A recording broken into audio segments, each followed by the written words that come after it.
Do you like mysteries? To wander through the enigmatic mist of the inexplicable? Great. I'm Merc, and here you'll find what you're looking for. Welcome to my domains. The truth dissolves into the mist.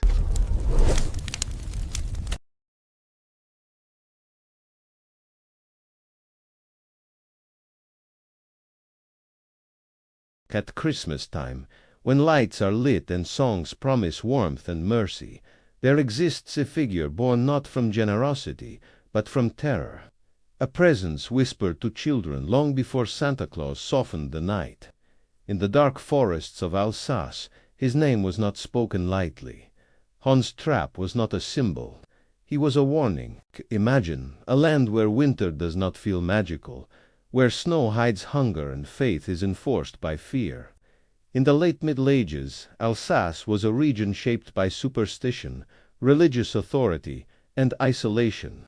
It was here that Hans Trapp emerged, not as a mythical creature at first, but as a man of flesh and blood, a nobleman, wealthy, powerful, and utterly corrupt. Historical records describe Hans Trapp as a knight who defied the church, aligning himself with forbidden practices and dark beliefs.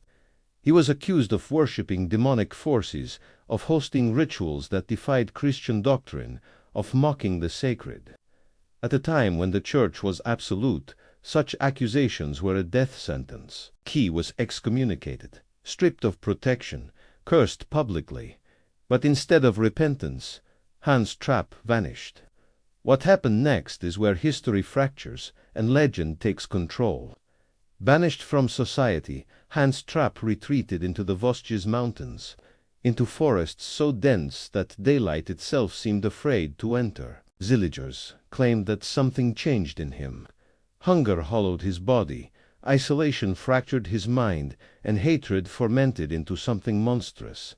He became gaunt, skeletal, dressed in rags, surviving on roots and stolen livestock. And then the disappearances began.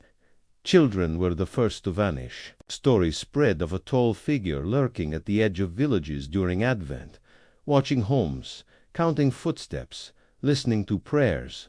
Parents began to warn their children that obedience was not optional, because Hans Trapp was listening. He did not bring gifts. He brought punishment. According to the legend, Hans Trapp believed that by consuming a child, he could regain divine favor. The idea was not mercy, but transaction, salvation through sacrifice. One night, driven by starvation and madness, he captured a child deep within the forest. Witnesses claim he prepared to kill and devour the child when the sky itself intervened. Lightning struck. Hans Trapp was killed instantly, his body destroyed before the act could be completed. The child survived. But death did not end the story. It sealed it.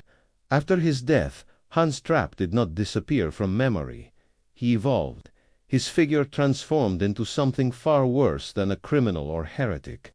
He became a demon of Christmas folklore, a figure dressed in straw, fur, and rags, with a hollow face, sunken eyes, and a voice that echoed like dry leaves scraping stone. During Christmas processions, he would appear among celebratory crowds, dragging chains, carrying switches, reminding children that not all winter visitors come bearing joy. Unlike Santa Claus, Hans Trapp does not reward goodness. He hunts disobedience. He does not judge intention, only behavior. In Alsatian folklore, he became the embodiment of moral consequence, a shadow that followed Christmas itself. And here lies the unsettling question. Why did Christmas, a celebration of light and rebirth, require a demon? The answer may lie in control. In eras where survival depended on obedience, fear was the most effective teacher. Hans Trapp became a living lesson, or perhaps a dead one, resurrected annually to enforce order. But legends rarely survive without truth buried beneath them. Was Hans Trapp truly a deranged nobleman consumed by madness, Or was he a constructed monster, exaggerated by religious authorities to instill fear? Did a single lightning strike birth a myth powerful enough to survive centuries? Or was something darker already walking those forests before his name was spoken? Even today, in parts of France, parents still whisper his name in December. Not loudly, not casually, because legends tied to children rarely fade completely. They linger, they watch, and sometimes they wait. As centuries passed, Hans Trapp stopped being remembered as a man and became something far more symbolic. His story blended with older European traditions where winter was not kind, where darkness dominated most of the year, and where survival demanded discipline. In these cultures, fear was not the opposite of hope, it was its guardian. During Christmas festivals in Alsace, a terrifying figure would appear among the celebrations. Dressed in straw, animal skins, and crude masks, Hans Trapp walked slowly through villages, towering over children, silent but imposing. He did not need to speak. His presence alone carried the weight of consequence. He represented the idea that actions had shadows, and that not every watcher in the night was benevolent. What makes Hans Trapp particularly disturbing is how closely he mirrors other Christmas demons across Europe. Krampus in the Alps, Perchta in Austria, Perfautard in France. All of them share a common purpose. They are not monsters born from chaos, but tools of order. They exist to correct behavior, to remind the young that joy is conditional. Yet Hans Trapp stands apart. Unlike Krampus, who serves Saint Nicholas, Hans Trapp answers to no higher authority. He is solitary, excommunicated, rejected by both church and society. He is not a servant of punishment. He is punishment itself. This isolation makes him more human and therefore more unsettling. He is not a creature from another world. He is what happens when a man is consumed by fear, hunger, and obsession.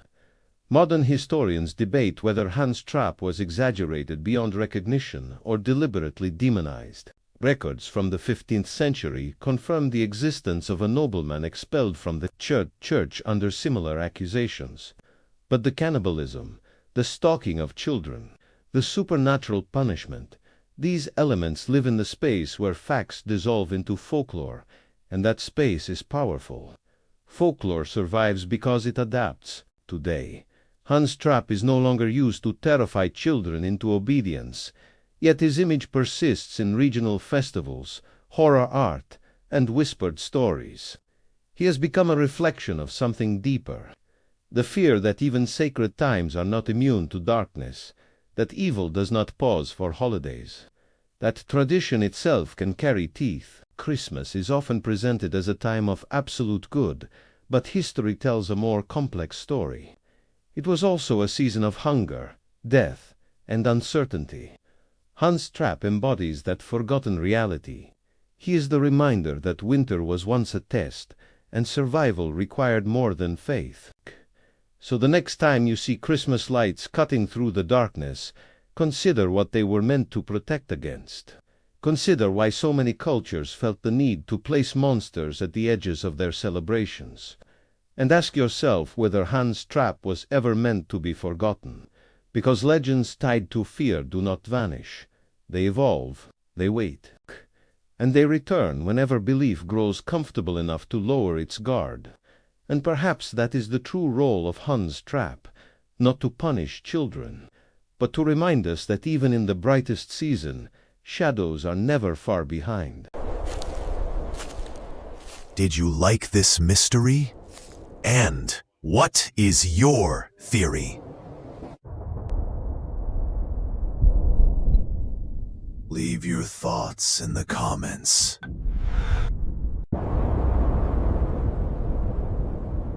And if you enjoyed it, then like and share. I'm Merc, and I'll be waiting for you in the next mystery.